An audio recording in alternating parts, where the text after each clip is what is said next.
Air lautnya sangat dingin, seperti balok es. Begitu Wu Chen masuk ke dalam air, tubuhnya menggigil karena kedinginan. Luka lamanya belum sepenuhnya pulih dan seluruh tubuhnya terendam dalam air laut yang begitu dingin. Sangat dingin. Wu Chen segera menyalurkan seni mistiknya, dan gelombang energi menyembur keluar dari dantiannya, memasuki keempat anggota tubuhnya dan 8 meridian, menyebabkan tubuhnya berangsur-angsur menghangat. Di laut, ada banyak kesulitan yang harus diatasi.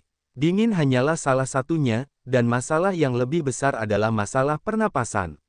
Manusia bukanlah ikan, jadi mustahil bagi mereka untuk bernapas atau berenang di air seperti ikan. Namun, Wu Chen masih seorang kultivator dan memiliki kultivasi yang kuat. Dengan sangat cepat, Wu Chen telah menyesuaikan diri dengan lingkungan bawah air, dan nyaris tidak berhasil membiasakan diri. Namun, saat ini, dia tiba-tiba melihat sosok yang berlari ke arahnya dengan kecepatan kilat. Itu orang tua itu. Wajah Wu Chen berubah drastis. Dia tidak menyangka orang tua itu benar-benar akan masuk ke dalam air. Ini sedikit di luar dugaannya. Karena lelaki tua itu sudah datang, tentu saja tidak mungkin baginya untuk tinggal di sini. Jadi, dia terpaksa mengubah posisinya, mengayunkan kakinya, mengubah arahnya, dan berenang cepat menuju kedalaman laut. Bajingan kecil ini benar-benar licik. Melihat sosok Wu Chen, dia tersenyum tipis. Dinasti Yunlai mereka mengandalkan Laut Yunlai mereka sejak awal, jadi semua orang di negara itu akrab dengan air, jadi tentu saja dia tidak terkecuali. Jika bocah nakal ini ingin bertarung dengannya di air, dia sama saja dengan mencari kematian. Dengan kakinya yang diayunkan, itu menciptakan cipratan besar. Gu Batian tidak ragu-ragu dan segera bergegas turun. Dia tidak akan beristirahat sampai dia meraih Wu Chen. Tidak, aku tidak bisa terus membuang-buang waktu dengannya. Di kedalaman air, Wu Chen sedang berenang. Dia telah terluka sebelumnya, dan kekuatannya telah sangat berkurang, dan sekarang dia berada di air laut yang sedingin es, baik kekuatan fisik maupun energi spiritualnya sedang dikonsumsi dengan cepat. Jika dia masih tidak memikirkan cara, dia mungkin akan mati. Bocah, mari kita lihat kemana kau bisa lari. Di belakangnya, Gu Batian dengan cepat mendekat. Tidak peduli apa, dia tidak bisa membiarkan bocah ini hidup hari ini. Tidak peduli kemana bocah ini melarikan diri, dia pasti akan mati. Melihat Wu Chen, Gu Batian menepuk telapak tangannya ke bawah. Kekuatan telapak tangannya yang kuat meledak, air laut di sekitarnya bergetar hebat dan pecah, seolah-olah sebuah ranjau raksasa telah meledak. Merasakan bahaya dari atas, ekspresi Wu Chen berubah drastis. Seberapa kuatkah kekuatan telapak tangan Gu Batian? Satu serangan saja sudah bisa membuat ahli di alam Empyrean kedua dari tahap bela diri sejati sendiri tidak mampu menahannya, apalagi dirinya. Bang! Kekuatan yang sangat besar itu langsung memengaruhi tubuhnya, menyebabkan Wu Chen menjerit kesakitan, dia langsung terhantam dan terlempar, rasa sakit di dadanya sangat hebat, tenggorokannya terasa manis, dia tidak bisa menahan diri untuk memuntahkan seteguk darah lagi, luka-luka di tubuhnya bertambah, rasa sakitnya pun bertambah. Bajingan kecil, kau seharusnya lari. Apa kau tidak tahu cara lari? Gu Batian mencibir, jadi bagaimana jika bocah ini bisa lari, pada akhirnya, dia tetap tidak bisa lepas dari telapak tangannya. Wu Chen jatuh ke dalam air, napasnya menjadi tidak teratur, karena dia berada di dalam air, dan setiap kali dia membuka mulutnya, dia akan menuangkan sejumlah besar air laut, dan air itu akan mengalir deras ke mulut dan perutnya, menyebabkan tubuhnya terbalik kesakitan, itu sangat tidak nyaman. Bocah, ketua ini sudah tidak punya kesabaran lagi untuk mengganggumu. Kau sebaiknya pergi saja dan mati. Gu Batian mencengkeram Wu Chen, matanya dipenuhi dengan dingin. Orang ini membunuh kedua putranya, dua adik laki-lakinya, dan banyak anggota klan, membunuhnya seperti ini terlalu mudah. Dia pernah bersumpah untuk membiarkan bocah ini mengalami semua siksaan di dunia, membuatnya ingin memohon kematian. Namun, dia sangat memahami kelicikan bocah ini. Jika dia tidak membunuhnya secepat mungkin, dia tidak akan membiarkannya melarikan diri, jadi dia memutuskan untuk membunuhnya dengan cara ini. Setelah membunuh bocah ini, dia akan mengekstrak jiwanya dan menaruhnya di lampu pemurnian jiwa untuk dibakar. Gu Batian menamparkan telapak tangannya, memukul dada Wu Chen dengan keras, ingin menghancurkannya. Tubuh Wu Chen bergetar. Rasa sakit yang hebat terpancar ke dalam pikirannya, menyebabkan kesadarannya, yang awalnya dalam keadaan kacau, benar-benar kembali sadar. Nak, apakah kau akhirnya bangun? Melihat Wu Chen sudah bangun, Gu Batian semakin gembira. Dia ingin bangun, dan dengan begitu, dia bisa menyiksa bocah nakal ini sepuasnya. Tubuhmu agak kuat. Gu Batian tertawa dingin. Tangan kirinya mencengkeram Wu Chen, sementara tangan kanannya mengepal. Krak, tulang dada Wu Chen patah lagi, dan dia memuntahkan beberapa suap darah. Rasa sakit seperti ini menyayat hati, dan sungguh tak tertahankan. Tidak, aku tidak bisa mati di tempat seperti ini. Kesadarannya yang tersisa memberitahu Wu Chen bahwa dia tidak boleh terus seperti ini. Jika terus seperti ini, dia pasti akan mati. Namun, sekarang, apa yang bisa dia lakukan? Luka-luka di tubuhnya terlalu berat, kekuatannya sangat terluka, dan dia sudah tidak punya kesempatan untuk membalas. Lebih jauh lagi, bahkan jika dia bisa membalas, dia tetap tidak akan sebanding dengan Gu Batian. Mengenai jarum jejak jiwa, ini sebenarnya ide yang cukup bagus. Karena mereka sangat dekat satu sama lain, menggunakan jarum jejak jiwa adalah cara terbaik. Namun, dia berada di dalam air dan kekuatan jiwa sangat lemah sejak awal. Jika dia menggunakannya, mungkin sebelum dia bisa menyentuh Gu Batian, dia akan dihentikan oleh air. Meskipun jarum jejak jiwa kuat, kondisi untuk menggunakannya sangat sulit. Dalam keadaan normal, Wu Chen tidak akan menggunakannya, karena tidak memiliki efek apapun. Ini, mata Gu Batian terbuka lebar saat dia melihat pakaian di tubuh Wu Chen. Pada saat ini, karena dia telah diserang terus-menerus dan basah kuyup dalam air laut, pakaian di tubuh Wu Chen sudah compang camping, memperlihatkan baju besi yang mengilap. Armor roh kelas menengah. Armor roh kelas menengah adalah harta yang tak ternilai. Bahkan dengan tahap bela diri sejati mereka, itu akan memiliki dampak besar pada tubuh mereka, memungkinkan mereka untuk meningkatkan kekuatan pertahanan tubuh mereka dan meningkatkan kekuatan tempur mereka. Tidak heran tubuh bocah ini begitu keras. Bahkan setelah memukulnya begitu lama, dia tetap tidak hancur. Jadi itu karena dia mengenakan armor roh kelas menengah. Hahaha, nak, kamu benar-benar membuatku terkejut. Kamu benar-benar memberiku hal yang begitu baik. Gu Batian tertawa, baju zirah roh kelas menengah adalah harta karun yang selama ini ia impikan untuk dimiliki, hanya saja ia belum pernah berkesempatan untuk melihatnya sebelumnya. Ia tidak pernah menyangka bahwa di tubuh bocah ini, akan ada harta karun seperti itu, surga benar-benar berpihak padanya. Wah, kau tidak layak mendapatkan harta karun ini. Lepaskan, Gu Batian. Segera bergerak, dan mulai melepaskan baju zirah di tubuh Wu Chen. Ia sangat senang, baju zirah roh kelas menengah, ia selalu terpesona olehnya, tetapi ia tidak mendapatkan kesempatan untuk mendapatkannya. Saat ini, ada baju zirah roh kelas menengah di tubuh Wu Chen, jadi ia tentu tidak akan melepaskannya.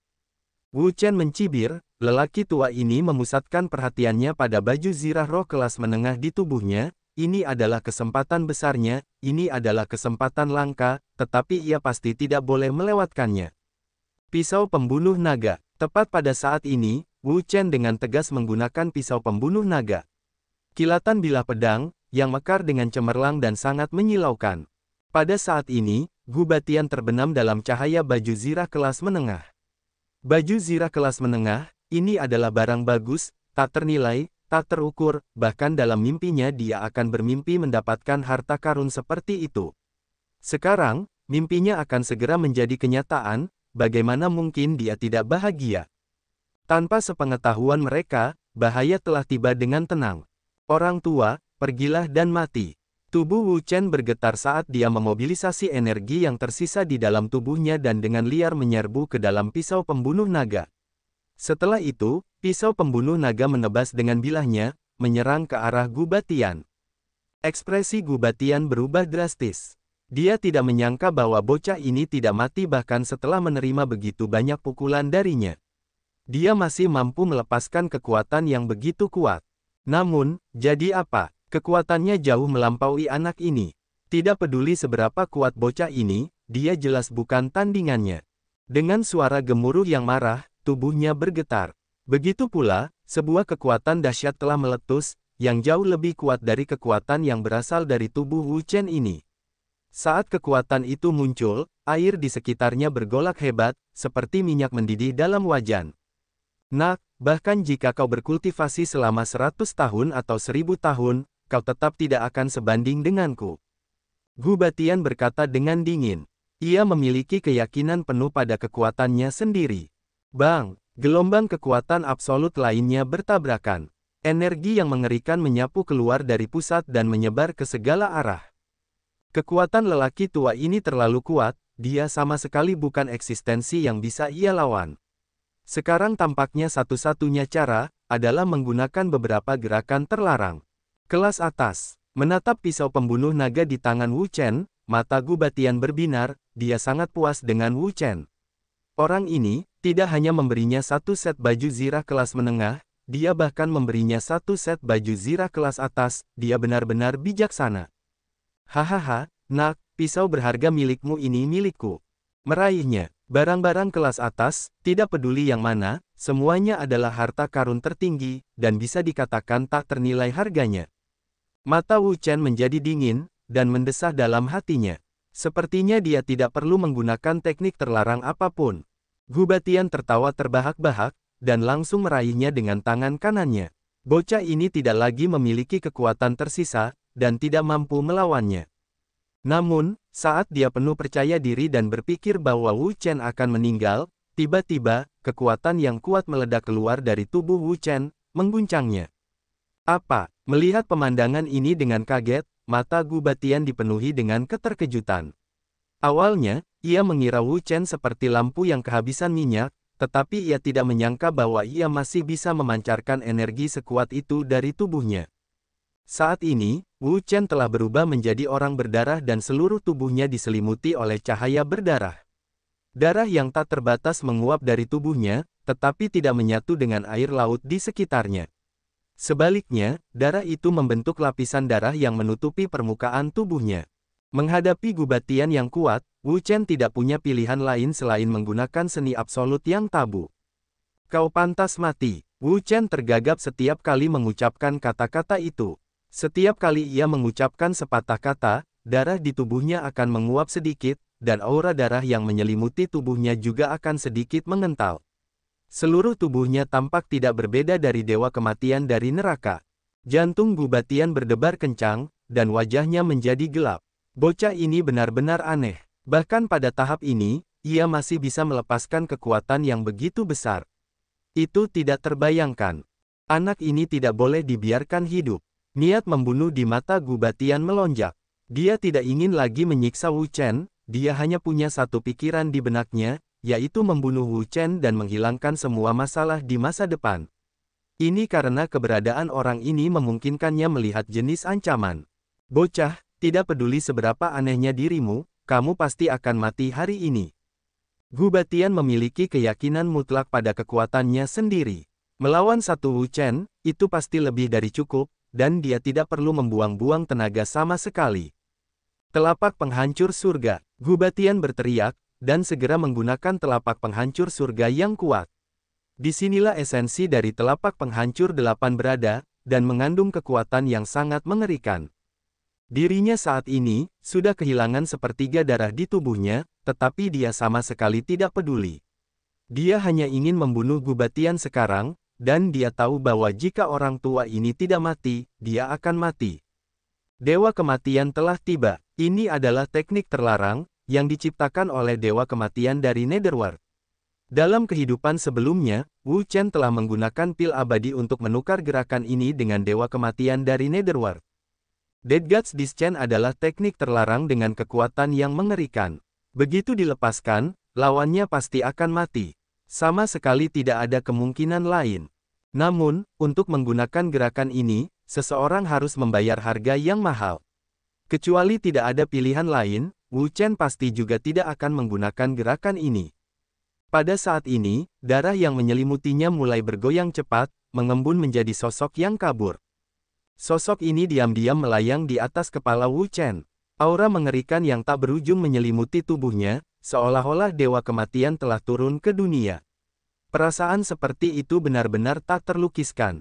Dari gerakan bocah ini, dia bisa mencium kekuatan kematian yang mengerikan. Dia mengerti bahwa gerakan bocah ini benar-benar aneh dan mengerikan, dan memiliki kekuatan membunuh yang absolut. Namun, dia tidak takut, dia berasal dari Empirean ketiga dari tahap bela diri sejati, dan kekuatannya jauh melebihi bocah ini. Bahkan jika serangan bocah ini benar-benar kuat, itu jelas bukan tandingannya. Telapak penghancur surga. Gubatian meraung, dia mengaktifkan telapak penghancur surga dan menyerang Wu Chen, ingin membunuhnya. Air mendidih, bergulung tanpa henti. Kekuatan telapak penghancur surga melesat keluar dengan ganas, bercampur dengan kekuatan untuk menghancurkan segalanya saat menghantam Wu Chen. Tepat saat serangan telapak tangan hendak mengenai, Dewa Kematian di atas kepala Wu Chen bergerak. Dengan lambaian tangannya yang ringan, serangan telapak tangan itu tampaknya mengalami hambatan kuat dan benar-benar berhenti. Hancurkan untukku. Wu Chen meraung dengan cara yang mengamuk, seluruh tubuhnya berdarah deras. Darah telah mengaburkan seluruh tubuhnya, membuatnya tampak lebih menakutkan daripada Dewa Kematian. Tangan Dewa Kematian menamparkan ke bawah. Di hadapan kekuatan ini, serangan telapak tangan itu tidak mampu menahan satu pukulan pun. Dengan sangat cepat, telapak tangan itu hancur dan menyatu ke dalam laut. Tubuh Gubatian bergetar dan pupil matanya menyusut. Dia menatap Wu Chen dengan kaget dan tidak percaya, telapak penghancur surganya telah dengan mudah dihancurkan oleh Wu Chen. Namun, entah dia percaya atau tidak, dia tidak dapat mengubah fakta yang sudah ada ini. Yang lebih menakutkan adalah dua sinar cahaya merah darah melesat keluar dari mata malaikat maut itu. Kedua sinar cahaya merah darah ini memiliki kekuatan yang mengerikan, cukup untuk memusnahkan segalanya. Gubatian menjadi pucat karena ketakutan. Dia berteriak dan mengerahkan kekuatannya, ingin bertahan melawan dua cahaya darah itu. Namun, jelas bahwa kekuatannya masih terlalu jauh dari Dewa Kematian. Cahaya darah itu menyapu, dengan mudah menembus lapisan pertahanannya dan kemudian menyerang tubuhnya. Ah!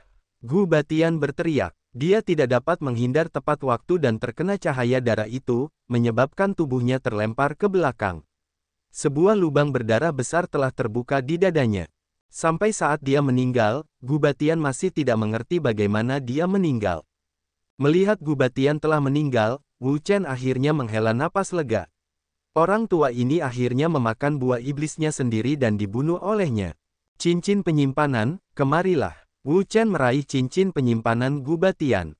Ini adalah cincin penyimpanan dengan tahap bela diri sejati, jadi barang bagus di dalamnya tentu saja tidak sedikit. Dia tidak berhasil mendapatkan cincin penyimpanan Fu Bi terakhir kali, tetapi kali ini, dia tidak boleh melewatkannya. Setelah memasukkan kembali pisau pembunuh naga ke dalam cincin penyimpanannya sendiri, gelombang pusing yang kuat menyerangnya. Wu Chen merasa pusing dan dia pingsan dengan sangat cepat. Di Laut Yunlai, angin tenang dan ombak tenang. Di geladak, seorang wanita cantik berdiri diam. Melihat Laut Yunlai, hatinya juga tenang. Pada saat ini, seorang pria parubaya yang tampak seperti pelayan berjalan mendekat sambil membawa sepiring buah segar di tangannya. Ia berkata, "Nona muda, ini buah segar yang baru saja dicuci. Makanlah sedikit dan hilangkan dahagamu."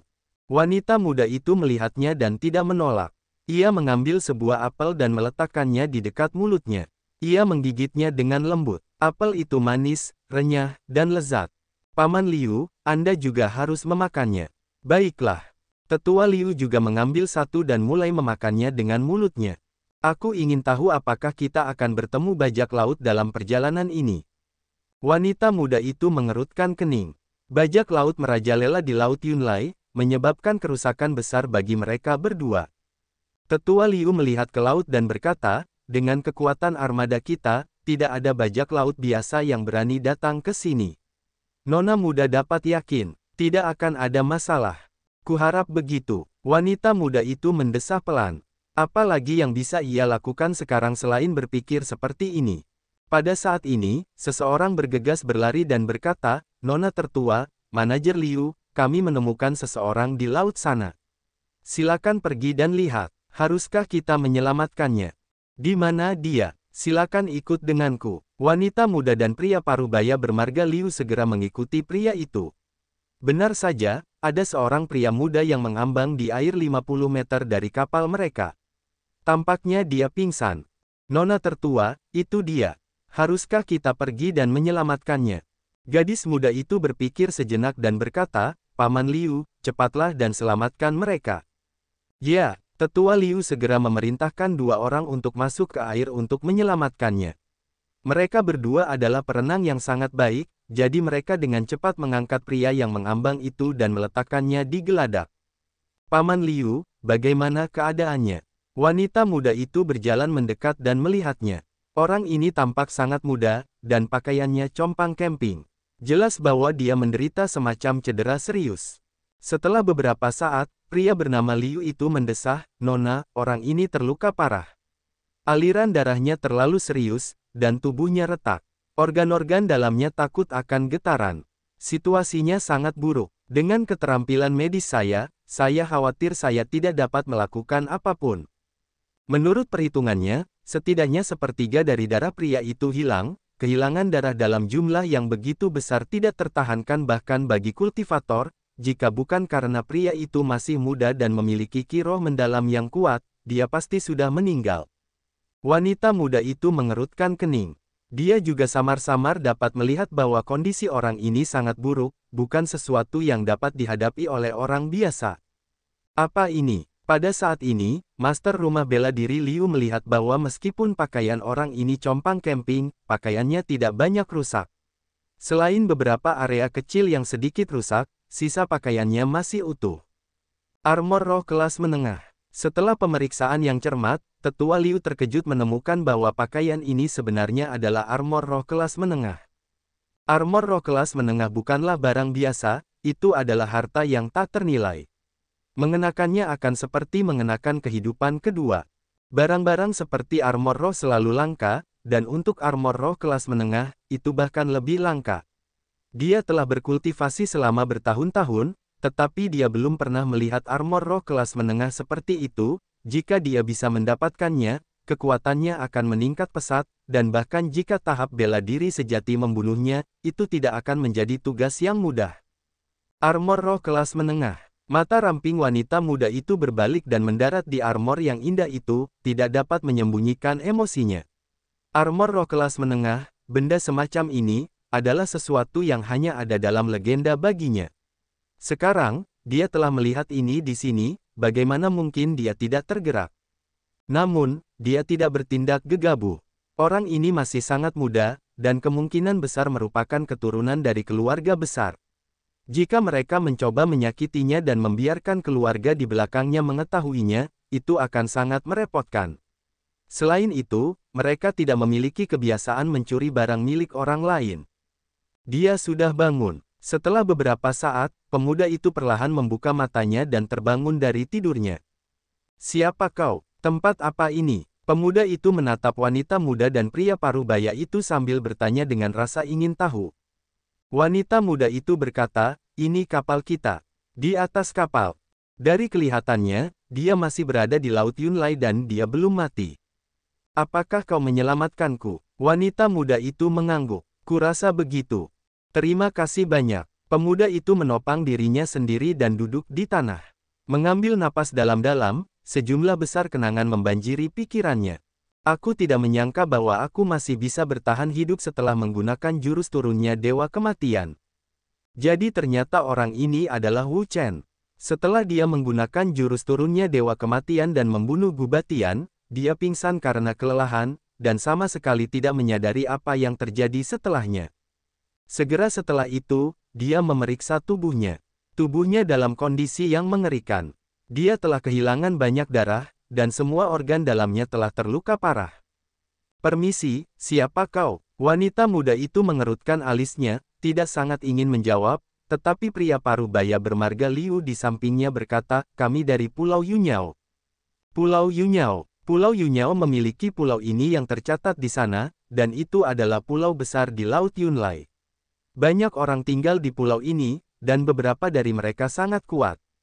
Saya mendengar bahwa ada 2 keluarga besar di Pulau Yunyao, klan Cui dan Cheng.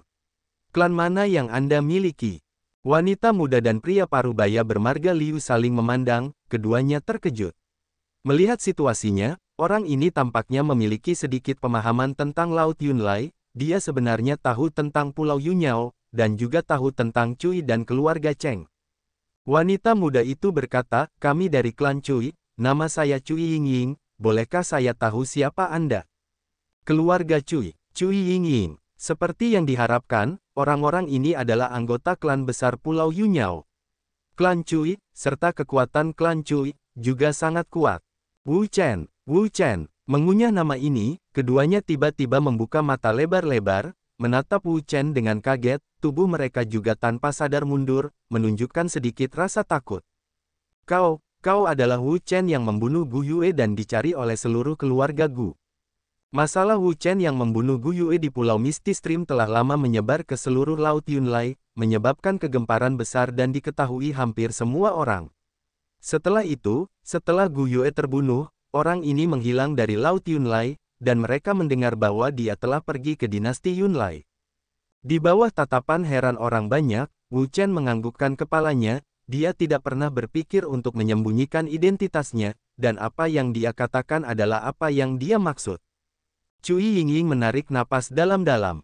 Dia tidak pernah berpikir bahwa orang yang akan mereka selamatkan kali ini, sebenarnya adalah sosok yang berpengaruh. Jika mereka tahu bahwa itu adalah Wu Chen, mereka pasti tidak akan menyelamatkannya. Orang ini telah membunuh Gu Yue, dan dicari oleh seluruh keluarga Gu. Apakah kalian semua benar-benar takut padaku? Wu Chen tiba-tiba berkata. Tidak. Cui Yingying dan pria parubaya itu menggelengkan kepala, tetapi mengkhianati mereka di bawah kaki mereka. Wu Chen tersenyum tipis dan tidak peduli tentang itu. Dia tidak pernah peduli tentang apa yang orang lain pikirkan tentangnya. Apa yang perlu ditakutkan? Ini tidak seperti aku akan memakan kalian semua. Selain itu, kamu telah menyelamatkan hidupku, jadi aku tidak bisa berterima kasih padamu tepat waktu. Wu Chen tidak pernah membunuh orang yang tidak bersalah. Dia selalu hanya membunuh orang yang seharusnya dia bunuh. Cui Yingying berpikir bahwa ini benar, tidak peduli apapun, mereka tetaplah penyelamat Wu Chen, dan tidak peduli seberapa gila orang ini, tidak peduli seberapa tidak manusiawinya dia tidak akan pernah melakukan apapun kepada mereka. Selain itu, mereka belum pernah mendengar orang ini membunuh orang tak berdosa, tetapi Tiger Shark, bajak laut yang kejam dan keji ini, tewas di bawah pedangnya. Apakah kamu punya kamar kosong? Aku ingin menggunakan kultivasiku untuk menyembuhkan luka-lukaku. Kali ini, luka-lukanya parah, dan dia harus menjalani perawatan.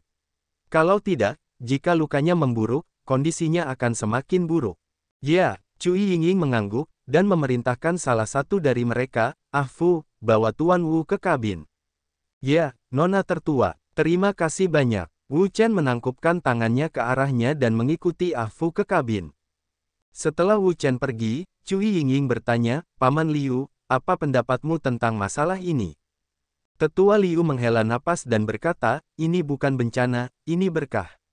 Bencana tidak dapat dihindari. Cui Yingying mengerutkan kening, dan tidak banyak bicara. Di dalam perahu, Wu Chen menanggalkan pakaian compang camping di tubuhnya, dan setelah melihat luka-luka di tubuhnya, dia tidak dapat menahan diri untuk tidak menggelengkan kepalanya.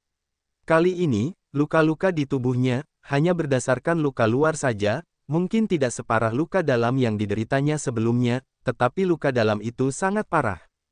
Sambil mendesah pelan, tanpa berkata apa-apa, Wu Chen mengeluarkan pil esensi giok bermutu tinggi dari cincin penyimpanan dan menelannya, lalu mulai mengalirkan energinya untuk menyembuhkan luka dalam. Perahu terus melaju seolah-olah Wu Chen tidak ada. Setelah jangka waktu yang tidak diketahui, staf itu tiba-tiba melihat sebuah perahu mendekat dengan kecepatan yang sangat tinggi. Ini, bajak laut. Tiba-tiba, semua orang di kapal terkejut. Seolah-olah mereka menghadapi musuh besar. Hal yang paling mereka khawatirkan telah terjadi. Paman Liu, segera atur orang-orang untuk melindungi keselamatan kapal. Baik, Nona tertua. Tak lama kemudian, semua orang bersenjata berkumpul di geladak, kecuali yang penting. Mereka siap menyambut kru bajak laut. Pada saat ini, Tetua Liu berteriak kepada orang-orang di kapal di bawah. Hei, kami dari keluarga Pulau Yunyao, bolehkah saya merepotkan Anda untuk membantu kami? Jika Anda mengizinkan kami lewat, kami pasti akan sangat berterima kasih. Alasan dia melaporkan nama klannya adalah agar orang-orang ini takut padanya. Jika itu adalah bajak laut biasa, setelah mendengar bahwa mereka adalah anggota keluarga Cui, mereka akan memilih untuk mengalah dan tidak mengambilnya. Ini adalah jenis efek jera. Mendengar kata-kata pria parubaya itu, kapal segera menjadi gelisah. Karena terlalu kacau, mereka tidak dapat mendengar apa yang mereka katakan dengan jelas. Setelah beberapa saat, kerumunan itu otomatis bubar, dan seorang pria parubaya keluar dari kerumunan. Pria parubaya ini sangat tinggi dan tegap, matanya tampak buta, ditutupi kain hitam, dan hanya memiliki satu mata yang mengawasinya. Melihat pria setengah baya bermata satu itu, ekspresi semua orang berubah, hati mereka mulai bergetar. Pria bermata satu itu tidak lain adalah Saying dari bajak laut besar. Saying adalah salah satu bajak laut paling terkenal di Laut Yunlai, ahli di Empirean ke-9 dari tahap Laut Roh. Saying melihat sekeliling dan berkata, apa yang dirampok ayah ini adalah kapal keluarga Cuimu. Jika itu adalah kapal orang biasa, ayah ini bahkan tidak akan berkenan melihatnya. Setelah berkata demikian, Saying melompat dan dengan mudah melompat ke geladak. Dengan tongkat gigi serigala di tangannya, dia menyapu mata kanannya yang tersisa di geladak, dan mendarat di tubuh Cui Yingying. Gadis kecil, cepat ikuti aku. Ikuti aku ke tempat makan yang lezat dan minum makanan pedas. Menjilati bibirnya, Saying tidak bisa menahan diri untuk tidak meneteskan air liur untuk Cui Yingying. Gadis kecil yang begitu cantik, jarang terlihat di Laut Yunlai. Cui Yingying memegangi hatinya, merasa sangat jijik. Dia tahu bahwa Saying bukanlah orang baik, jika seorang wanita jatuh ke tangannya, dia pasti akan lebih buruk daripada mati. Saying, apa yang kau lakukan? Jika kau memiliki kemampuan, datanglah padaku. Pria parubaya Liu melangkah maju dan melindungi Cui Yingying. Orang tua, apakah kau ingin maju? Aku khawatir kekuatanmu masih jauh dari cukup. Kultivasi pria parubaya bermarga Liu adalah Empirean ke-8 dari tahap Laut Roh, jadi kekuatannya sudah jauh lebih kuat daripada banyak bajak laut. Namun dibandingkan dengan Saying, itu masih belum cukup, karena Saying adalah seorang ahli di Empirean ke-9 dari tahap Laut Roh. Saudara-saudara, pergilah, bunuh semua pria dan bawa kembali para wanita. Kita akan makan daging malam ini.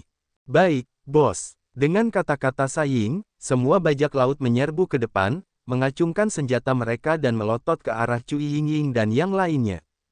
Ayo pergi. Saat tetua Liu memberi perintah, kedua belah pihak segera mulai bertarung. Seketika, dia menjadi kacau. Gadis kecil, biarkan paman mencintaimu dengan baik. Dengan tongkat gigi serigala di tangannya, Saying segera bergegas menghampiri. Nona tertua, minggirlah. Pria parubaya bermarga Liu menyambutnya dengan telapak tangan terbuka tanpa sedikit pun rasa takut. Paman Liu, aku di sini untuk membantumu. Tanpa berkata apa-apa, Cui Yingying mengeluarkan pedang harta karunnya dan bergegas keluar untuk membantu Paman Liu. Namun, sebelum dia bisa menghampiri, seseorang tiba-tiba menyela dan menghentikannya. Gadis kecil, apakah kamu kesepian? Biarkan aku menemanimu. Dia memegang pisau besar di tangannya dan bergegas maju, kekuatannya sama dengan Cui Yingying, dia memiliki Empirean kelima dari tahap Laut Roh. Cui Yingying mengerutkan kening, dia berteriak, dan bergegas keluar menggunakan pedangnya, mereka bertarung satu sama lain. Di dalam perahu, Wu Chen saat ini sedang memulihkan diri dengan mata tertutup, memulihkan diri dari luka-lukanya. Luka-lukanya kali ini berat, dan butuh setidaknya 1 atau 2 hari sebelum dia bisa pulih. Tiba-tiba, telinganya berkedut seolah-olah dia mendengar sesuatu. Mengapa begitu berisik? Apakah ada sesuatu yang terjadi di luar? Karena khawatir, Wu Chen membuka matanya dan berjalan keluar dari kabin, melihat kekacauan di geladak. Orang-orang ini bajak laut. Wu Chen tidak asing dengan bajak laut. Dia telah membunuh 2 pemimpin mereka dan beberapa teman dekat mereka. Ahli di Empirean ke-9 tahap Laut Roh. Saat itu, Wu Chen menatap pria parubaya itu hanya dengan mata kanannya. Di antara mereka, dialah yang terkuat dan paling menakutkan, ahli di Empirean ke-9 tahap Laut Roh. Orang ini hanya memiliki Empirean ke-8 dari tahap Laut Roh, jadi jelas bahwa dia bukanlah lawan dari pria parubaya bermata satu itu.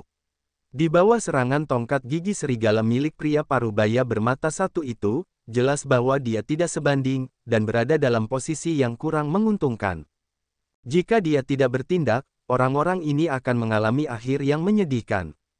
Tanpa berkata apa-apa, Wu Chen segera bergegas, orang-orang ini semua adalah bantuannya, dia pasti tidak akan duduk diam dan menonton.